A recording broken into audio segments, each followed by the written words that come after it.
Dans un monde où chacun rêve d'exister le plus possible auprès des autres.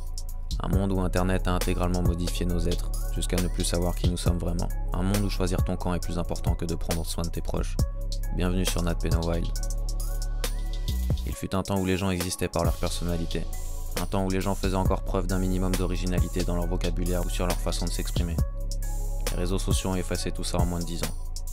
Alors on rêve de snapper la scène la plus incroyable pour gagner des followers, épater ses amis et leur prouver à quel point on est intéressant pour finir par projeter un vide intégral de notre propre personne dans la vie réelle. À l'époque, on se moquait des universités étrangères parce qu'ils étaient tous habillés pareil.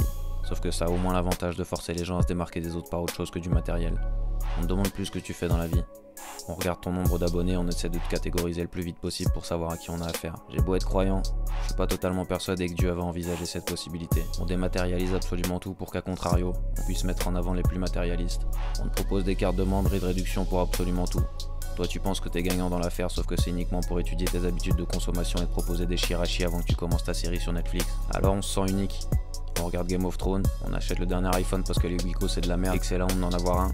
On va lâcher des commentaires sur le conflit israélo-palestinien alors qu'on n'a aucune notion en géopolitique. On va faire des blagues sur les morts récentes des personnalités. On va insulter des inconnus sur Twitter, Insta, Facebook et suivre de près Carteron qui insulte Booba pendant qu'il pourrait remplir une baignoire avec ses postillons. J'ai aucune idée d'où on va, mais ce qui est sûr c'est qu'on y va en go fast. Il faut garder en tête qu'on est tous capables de produire de la pensée. C'est pas obligatoire d'avoir un mentor ou de vouloir s'identifier à telle ou telle mouvance. On peut aussi s'en battre les couilles, prendre une feuille et écrire tout ce qui nous passe par la tête.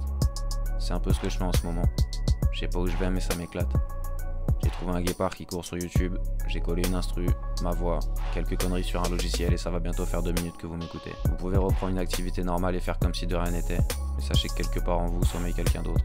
A bientôt.